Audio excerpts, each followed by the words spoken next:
ไปทางด้านก็มีไปหาพูดกับปูบ่ดอกนี่เนาะเอาพ่อสบายดี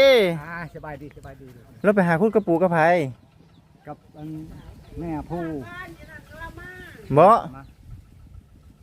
ถ้าจะว่าเป็นบ่ส่วนมากทางไหนเดี๋ยวก็ไปทางนี้บ่มันมีลายบอดไปจากทางไรทางยา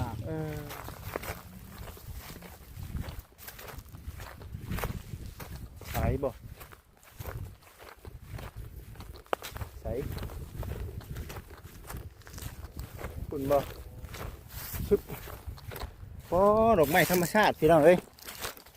เบิ่งไปน้ำกันเนาะดอกกระช่างนี่งามแท้นี่เนาะโอ้ดอกยังนี่ดอกไม้งามๆบนเขาเจ้าเฮ็ดเสาพี่น้องเอ้ยเนาะวางนี่ได้ยินเสียงชาวบ้านเลย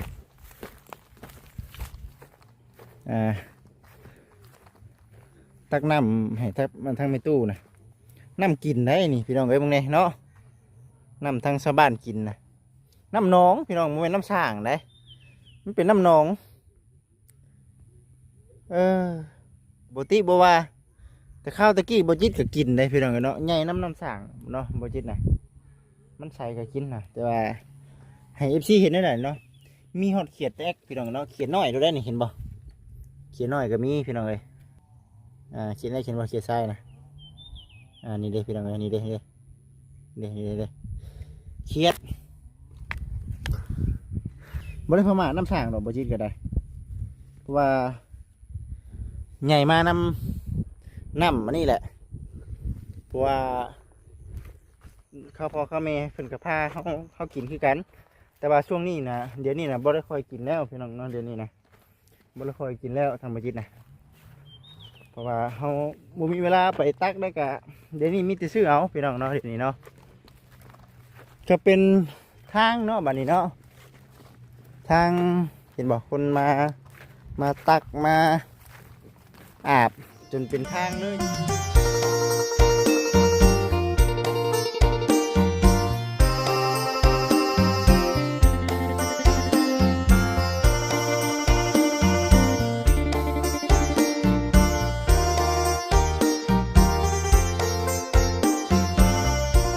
เก่าเส้นเดิมคือเก่าเส้นเคยเด้อพ่อแม่พี่น้อง FC ทุกท่านเนาะทางช่อง YouTube หรือว่าทางFacebook พี่น้องเอ้ย เอาเมื่อนี้เด้อพี่น้องเด้อกราบทักทายสบายดี FC ทุกท่านเนาะพอๆกับทางบ่จิตคือเก่าคือเดิมเมื่อนี้พี่น้องเอ้ยเนาะทางบ่จิตเองก็มีเครื่องมีของเนาะมาให้กับทางไม่เท่าคูณ หรือว่าหลายอย่างหลายแนวอยู่ได้พี่น้องเอ้ยมันนี่ก็ได้ซึ่งเนาะมีทางพระผู้ใหญ่เพิ่นนั่นแหละให้เป็นสะพานบุญให้เนาะก็ถือว่าโอ้พี่น้องเอ้ยเนาะดีใจได้ถือว่ามีทางลูกทางหลานเนาะ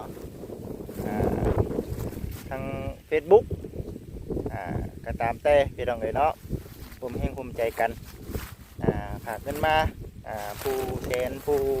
ซองเนาะพี่น้องเนาะให้บ่จิตชื่อของอยู่ของกินหรือว่าเป็นเงินเป็นคำอันนี้คือในเรื่องทาง Facebook พี่น้องสมเสยน้องๆเพิ่นทาง Facebook เนาะที่ว่าเห็นทางแม่เฒ่าเพิ่นนี่ทุกอย่างลำบากก็ถือว่าเอาเนาะขึ้นเอาลูกหลานหลายๆคนเป็นคติเตือนใจไว้เนาะคือสิแหละนี่เลี้ยงลูกจนใหญ่จนเตสุดท้ายแล้วมาหาตัดอ้อยรับจ้างอายุ97 ปีแล้วชมมันก็ต้องได้พักผ่อนให้ลูกให้หลานหาอยู่หากินให้เป็นคำกำแก้วก็ให้ลูกให้หลานนำมาให้เงินมือเงินมาทางทะเลพี่น้องเลยเนาะแต่ว่าอันนี้บัดตรงกันข้ามมาชันธนะพี่น้องเลยเนาะเอาจังไรก็ตามแต่เมื่อนี้มีข่าวดีสำหรับทั้งแม่ตู้คุณพี่น้องเนาะสิเป็นอย่างน้ำแน่กับฝากซีทานเป็นกำลังใจให้แน่ ทั้งชาวบ้านบอกว่าเรามาตัดอ้อยแต่ว่าทั้งผู้หน้าเพิ่นบอกว่าคือบ่เห็นว่าซั่นเอ้าตกลงเราไปใช้ว่าซั่นพี่น้องเอ้ยแต่ว่าทั้งอยู่บ้านทั้งทีมงานถ่ายอยู่พุ่นพี่น้องเอ้ยเนาะทั้งทีมงานถ่ายอยู่พุ่นมึงไปน้ำกันพี่น้องเอ้ยเนาะมึงไปน้ำกันสาวอ้อยจังไหนเห็นเราบ่ฮะเราบ่ได้มาบ่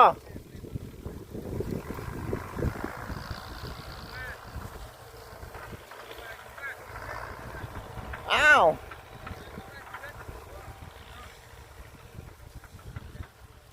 หรือว่าเราไปตักน้ำบ่จักถามให้คนในบ้านนะบ่โอ้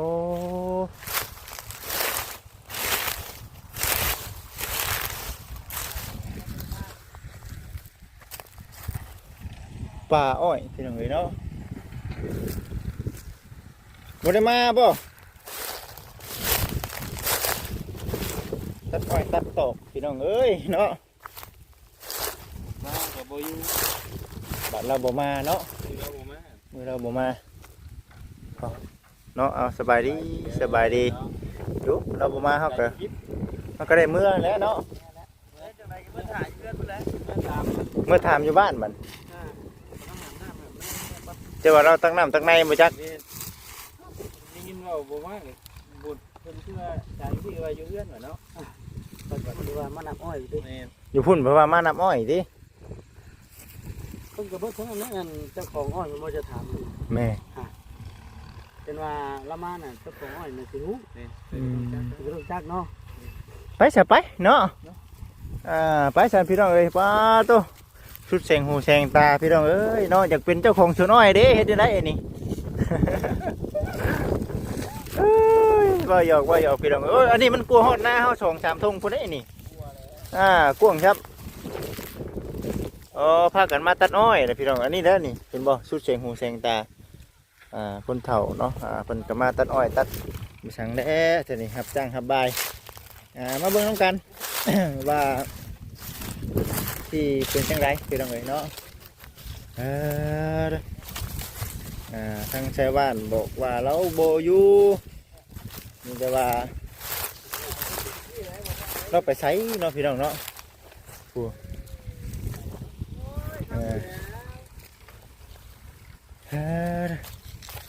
เราเบิ่งแต่พี่น้องเอ้ยอันนี้เป็นป่าอ้อยป้อโตตัดแต่พุ่นมาเนาะถือว่าเบิดได้หลายรถเติมนึงไหนนี่เนาะลงไปน้ำกันพี่น้องเอ้ยเด้อพี่น้องเอ้ยคือป่าอ้อยนี่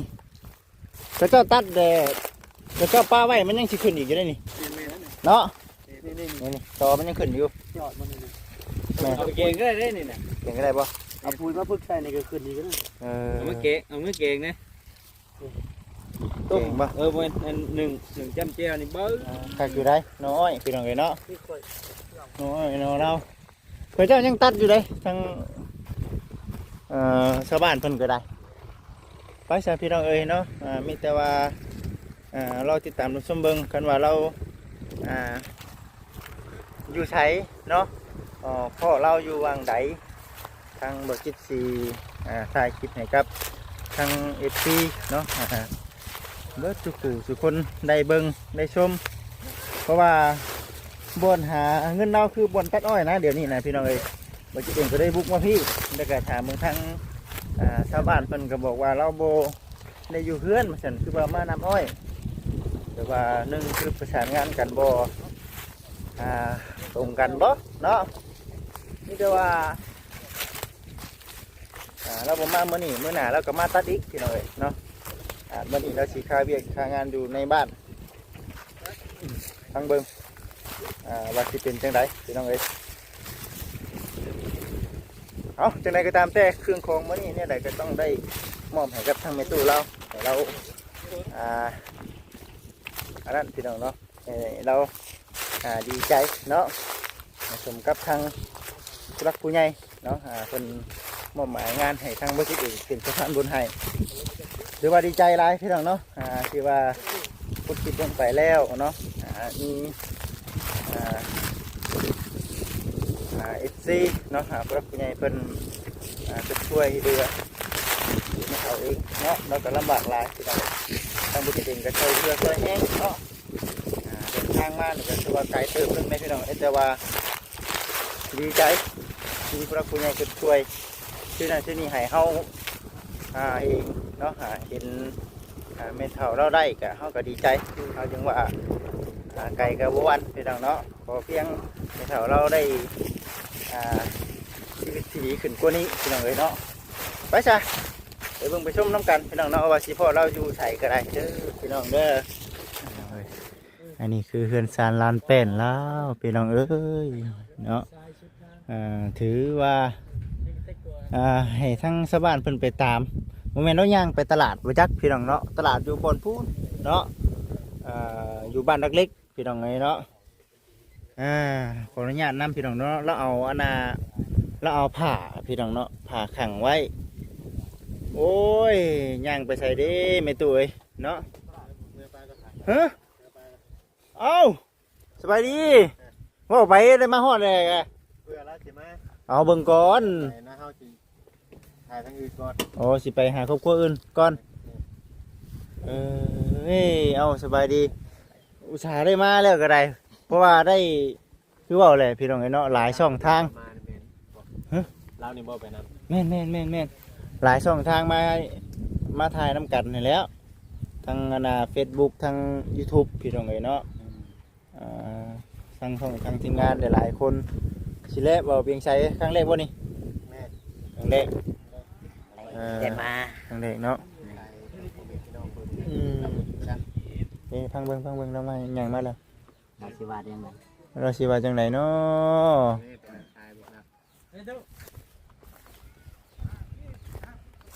หาคุดกระปูอยู่ทางไหนเป็น ไปทางด้านก็มี ไปหาคุดกระปูว่าโอ้กนี่เนาะทุกคนเอาพ่อสบายดีสบายดีแล้วไปหาคุดกระปูกับไผกับแม่ผู้บ่ถ้าจะว่าเป็นบ่ส่วนมากทางไหนเธอก็ไปทางนี้บ่มันมีลายบอลไปจากทางไรทางยาพ่อเนี่ยฮะก็มาเจอโอ้ทางนี้แหละทางน้ำสางดิมันมีลายบอลน้องชะเขาอย่างนี้คนเฒ่าว่าคนเฒ่านี่ต้องไปทางนี้ไปจักแล้วทางนี้โดยเอาเฒ่าพ่อเอ้ยแน่นั่นเดี๋ยวสิถ่ายทางเพิ่นก่อนเขาไปแต่หึงเลยนะผู้หญิงว่าพ่อขึ้นมาทางไหนทางนี้มีบ่มีเลยมีบ่เบิ่งใส่สิไปเบิ่งก่อนเด้อเมืองนี้บ่มีพายบ่ข่อยสิไปเบิ่งก่อนวะบ่เป็นหยังดอกสิเจ้าถ่าเด้อทางทีมงานเฮาพี่น้องเอ้ยเนาะเอาสบายดีสบายอ้อคักแน่ดิสบายอ้อนะพี่นะก็สบายดีเฮาสิเฮ็ดจังได๋เฮาต้องขอเบอร์พอนี่ไว้ครับเฮาสิมาโทรแจ้งไว้ก่อนต้องนั่นได้แบบนี้ได้ต้องเฮ็ดนั่นได้อันนี้เนาะเอาได้นั่นได้เพราะว่าเราจะไป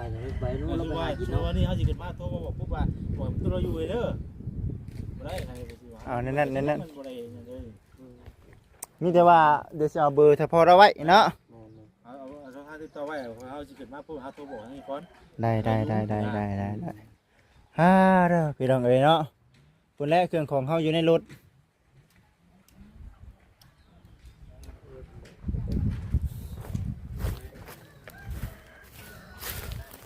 พี่น้องเอ้ยเนาะจะหาคุดกระปูพี่น้องโอ้ยเนาะเบิ่งทางบัจิตเองเนาะสิไปเบิ่งก่อนพี่น้องเอ๋ยเนาะโอ้นี่เด้ไผหญ้าเล่าเฮือนเล่าพี่น้องเอ๋ยเนาะเบิ่งก่อน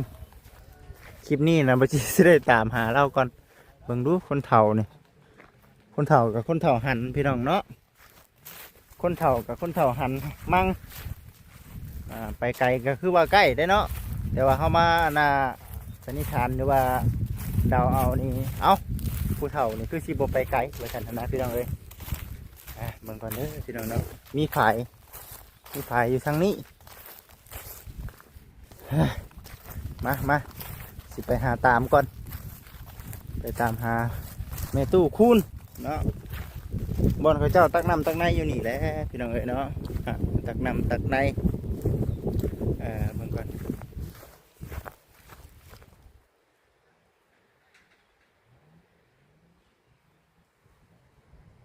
คนบ่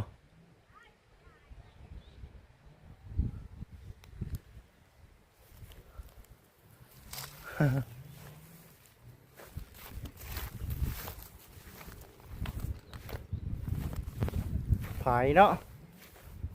ไปหาคุดกระปูไปคุดกระปู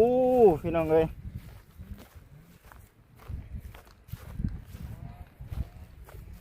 ไปน้ำกันโอ้หนทางกับเจ้าไปหาอยู่หากินเด้อพี่น้องเด้อเนาะโอ้มาหามื่อนี้ก็สงสารเราอีกแล้วพี่น้องเนาะ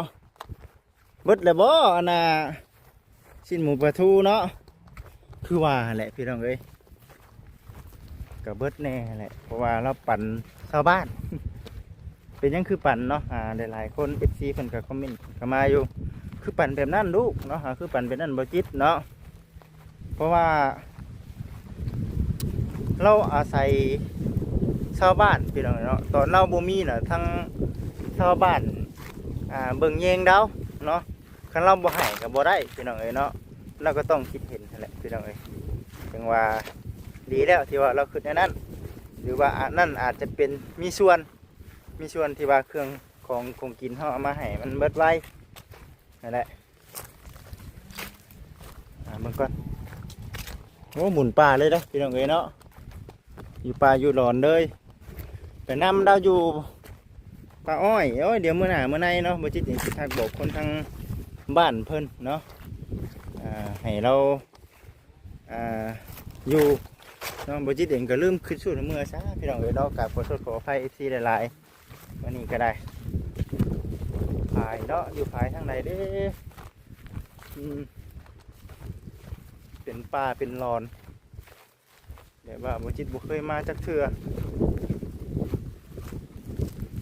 ไปน้ำกันพี่น้องนี่ใส่แน่ปลาอยู่ร้อนในแถวคุณเอ้ยฮะ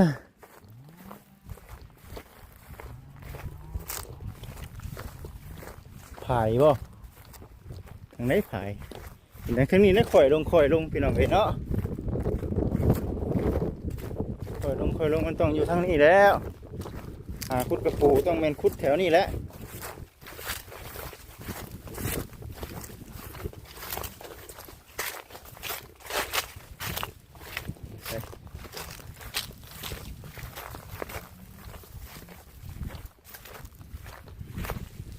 ใส่บ่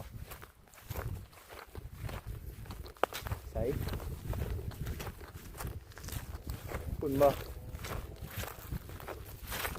สีบ่มีเนี่ยบ่เนาะสีบ่พอเนี่ยบ่พายก็พายครับกันอยู่ป่าพี่น้องไอ้ตัวเฮ้ยชุดพอดอกไม้ธรรมชาติพี่น้องเอ้ยเบิ่งไปน้ำกันเนาะดอกบัวช่างนี่งามแท้นี่เนาะโอ้ดอกยังนี่ดอกไม้งาม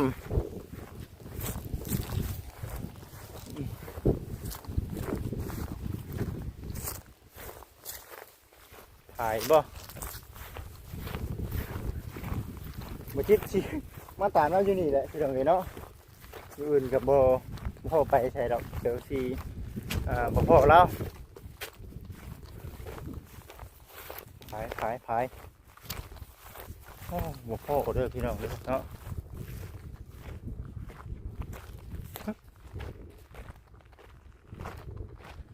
สียงคนไปพี่น้องเอ้ยก็เจ้าตัดอันนั้นน่ะตัดกุ้งนิกนั่นน่ะเนาะใช้บอลคุดเด้อพี่น้องเอ้ยคือบ่เห็น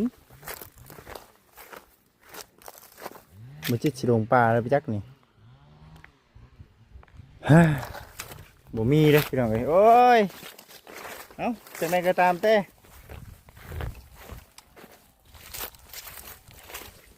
สิย่างกลับคืนนี่แหละพี่น้องเอ้ยเนาะบ่พอเราบ่เห็นพี่น้องเอ้ย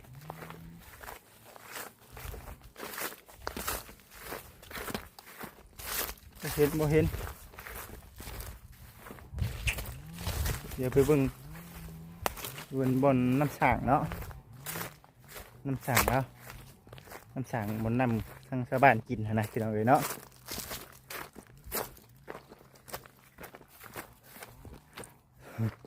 มาถืออยู่บ่ล่ะ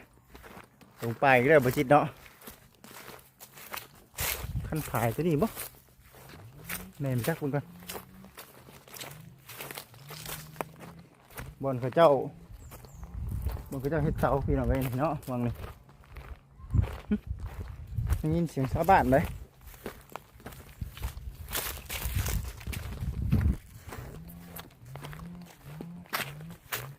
ได้ยินเสียงชาวบ้านหาขุดง่ายอยู่แถวนี้บ่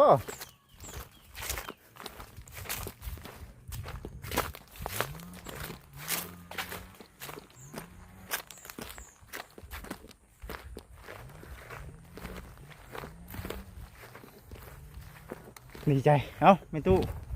สู้ๆได้เนาะสิได้นี่ลูกหลาน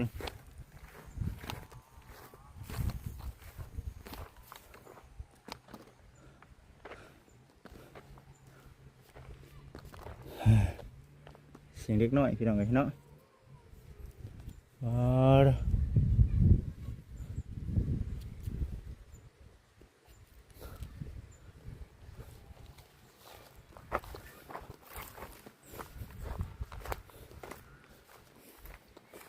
น้ำหนองเพิ่นพี่น้องเอ้ยเนาะ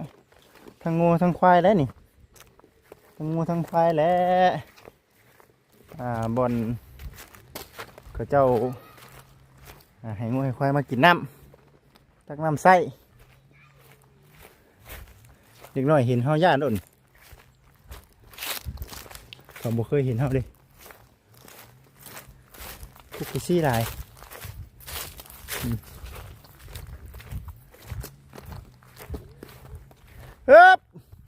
ไปใช้นั่น เด็กน้อยกระย่านพี่น้องเอ้ยแม่ดิบอล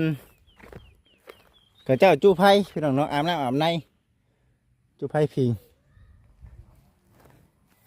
บอลบจิตมาตักน้ำเนาะน้องเนาะนี่เนาะตักน้ำให้ทักมันทั้งไม่ตู้นะน้ำกินได้นี่พี่น้องเอ้ยมึงเนี่ยเนาะน้ำทางชาวบ้านกินนะน้ำหนองพี่น้องมันเป็นน้ำสร้างได้มันเป็นน้ำหนองให้คิดได้สาทางชาวบ้านมันกินอยู่นี่พี่น้องเอ้ยสมปีได้นี่เนาะเห็นบ่มีหูกระปกกระปูนั่นนี่ได้พี่น้องเอ้ยกระโบติบัวแต่ข้าวตะกี้โบจิตก็กินได้พี่น้องเนาะใหญ่น้ำสร้างเนาะโบจิตนะมันใส่ก็กินนะแต่ว่าให้เอฟซีเห็นได้ไหนเนาะมีหอดเขียดแตกพี่น้องเนาะเขียดน้อยดูได้นี่เห็นบ่เขียดน้อยก็มีพี่น้องเลยเขียดได้เขียดบ่เขียดทรายนะนี่เด้พี่น้องเลยนี่เด้เขียดบ่ได้พม่าน้ำสร้างดอกโบจิตก็ได้เพราะว่าใหญ่มาน้ำอันนี้แหละเพราะว่าข้าวพ่อข้าวแม่เพิ่นกับผ้าเขากินคือกันแต่ว่าช่วงนี้นะเดี๋ยวนี้นะบ่ได้ค่อยกินแล้วพี่น้องเนาะเดี๋ยวนี้นะบ่ได้ค่อยกินแล้วทางบัจิตนะเพราะว่าเขาบ่มีเวลาไปตักได้กะเดี๋ยวนี้มีแต่ซื้อเอาพี่น้องเนาะเดี๋ยวนี้เนาะก็เป็นทางเนาะบัดนี้เนาะทางเห็นบอกคนมาตักมาอาบจนเป็นทางเลย โอ้ยจังหวะ มีแต่ว่าจังใดก็ตามแต่คำก็ตามแต่สิมอบเครื่องมอบของให้เราให้ไล่มานี่นะเพอเวียกการงานนี่ถือว่าอยากมีแนวเว้าแนวว่าน้ำเดาแน่อันนี้นะฝาก FC ทุกท่านเป็นกำลังใจให้เด้อพี่น้องเด้อบ่พอแล้ว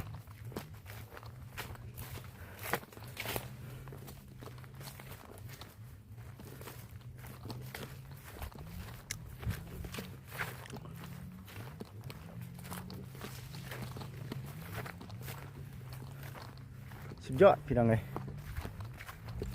ฝากติดตามเป็นกำลังใจให้ในเด้อเนาะทั้ง YouTube พร้อมทั้งพ่อแม่พี่น้อง FC เดินทางมาหาครอบครัวหรือว่ามาหาแม่เฒ่าคุณผู้ที่ป่าลูกป่าละไล่เนาะอยู่คนเดียวตอนนี้คือหาอยู่หากินบัดนี้ก็ได้แล้วนะเบิ่งก่อนต้องถามไทยเมืองเราอยู่คงกินเบิดเลยป่หรือว่าจังไดเนาะพอเนาะ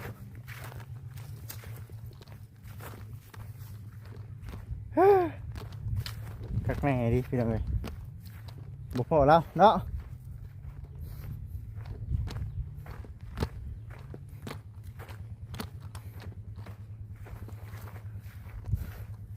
สุดยอด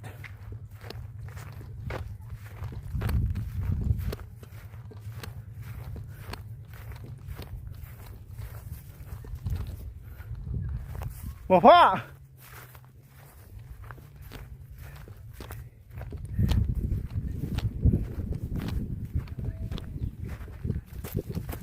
บ่พ่อแล้วบ่เห็น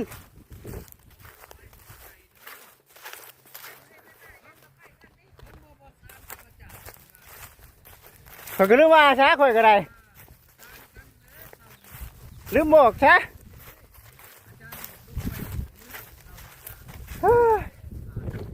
ไปสายพี่น้องเด้อเนาะติดตามชมเบิ่งไปน้ำกัน